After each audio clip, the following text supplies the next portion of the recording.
Hello friends, എല്ലാവർക്കും മലയാളത്തിന്റെ പുതിയൊരു വീഡിയോയിലേക്ക് സ്വാഗതം. ഇപ്പൊ നമ്മളുള്ളത് വെച്ചാൽ പാലക്കാട് കമ്പാൽത്തറയാണ്. കമ്പാൽത്തറ ഡാം കാണാൻ വന്നത്. അപ്പോൾ കമ്പാൽത്തറ നേരെ ഓപ്പോസിറ്റ് കാണുന്ന നെല്ലിമേട് ഡാമാണ് ഇപ്പോൾ നിങ്ങൾ കണ്ടുകൊണ്ടിരിക്കുന്നത്. ഈ നെല്ലിമേട് ഡാമിലേക്ക് നമ്മൾ വരുന്നത് കമ്പാൽത്തറയിൽ നിന്ന് 5 കിലോമീറ്റർ ചുറ്റുവളഞ്ഞ് വേണം നമ്മൾ ഈ നെല്ലിമേട് ഡാമിലേക്ക് എത്താൻ. നല്ല മനോഹരമായിട്ടുള്ള സ്പേസ് ആണ്. തീർച്ചയായും നിങ്ങളുടെ നെല്ലിമേട് ഡാം വരിക. നല്ല മനോഹരം, ഒരുപാട് മലയാള സിനിമകൾക്ക് ലൊക്കേഷൻ ആയിട്ടുള്ള ഒരു സ്ഥലം കൂടിയാണ് ഈ നെല്ലിമേട് ഡാം എന്ന് പറയുന്നത് കേട്ടോ. ഇപ്പൊ തന്നെ ഒരു ഷൂട്ടിംഗ് കഴിഞ്ഞതിന്റെ ആ സാമഗ്രികളാണ് ഇപ്പോൾ നിങ്ങൾ കണ്ടുകൊണ്ടിരിക്കുന്നത്. ഒരു തമിഴ് ഫിലിമിന്റെ ഷൂട്ടിംഗ് കഴിഞ്ഞു എന്നാണ് ഇവിടെ പറഞ്ഞത് കേട്ടോ. ഇവിടുത്തെ ആൾക്കാർ എന്നോട് പറഞ്ഞത്. അതിന്റെ സാധനങ്ങളൊന്നും കൊണ്ടുപോയിട്ടില്ല. അപ്പൊ അതൊക്കെയാണ് ഇപ്പൊ നിങ്ങൾ കണ്ടുകൊണ്ടിരിക്കുന്നത് കേട്ടോ. അപ്പൊ അത് ഒരു നല്ല വൈബാണ് സത്യം പറഞ്ഞു കഴിഞ്ഞാൽ. നിങ്ങൾ കമ്പാൽത്തറ ഡാം കാണാൻ പറ്റും. കമ്പാൽത്തറയിലേക്ക് വരികയാണെങ്കിൽ ഡാം കാണാൻ പറ്റുമെങ്കിൽ അവിടെ നിന്ന് ഒരു 5 കിലോമീറ്റർ സന്ദർശിക്കുകയാണെങ്കിൽ ഈ നെല്ലിമേട് ഡാം എന്ന് നിങ്ങൾക്ക് നിർമ്മിക്കുന്നത്. നിങ്ങൾ തന്നെ ഈ വീഡിയോ കണ്ടു നോക്കും. ഇവിടെ എത്ര മനോഹരമാണെന്ന് നിങ്ങൾക്ക് അപ്പോൾ മനസ്സിലാവും.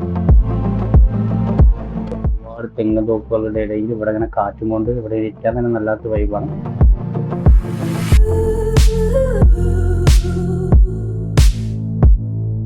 ഒരുപാട് മലയാള സിനിമകൾക്ക് ഒരു സ്ഥലം കൂടിയാണ് ഈ നെല്ലിമേട് ഡാം എന്ന് പറയുന്നത്.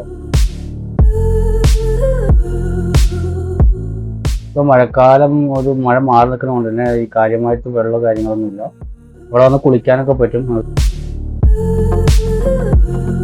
ചെറിയൊരു വണ്ടി ട്രിപ്പ് പ്ലാൻ ചെയ്യാൻ തീർച്ചയായും വരാൻ പറ്റിയ ഒരു പാലക്കാട് ജില്ല സ്പോട്ട് തന്നെയാണ് ഈ നെല്ലിമേട് ഡാം കമ്പാൽത്തറ എന്ന് പറയുന്നത്. അപ്പോൾ നെല്ലിമേട് ഡാമിന്റെ വീഡിയോ നിങ്ങൾക്ക് ഇഷ്ടമായെന്ന് കരുതുന്നു. അത് ഇതേപോലത്തെ പുതിയ പുതിയ ട്രാവൽ വീഡിയോ ആയിട്ട് വീണ്ടും വരാം. ആദ്യമായിട്ട് കാണുന്ന എല്ലാവരും നമ്മുടെ ചാനൽ സബ്സ്ക്രൈബ് ചെയ്യാൻ മറക്കരുത്. അപ്പോൾ പുതിയൊരു വീഡിയോ ആയിട്ട് വീണ്ടും കാണാം ഗൈസ്. Okay, by.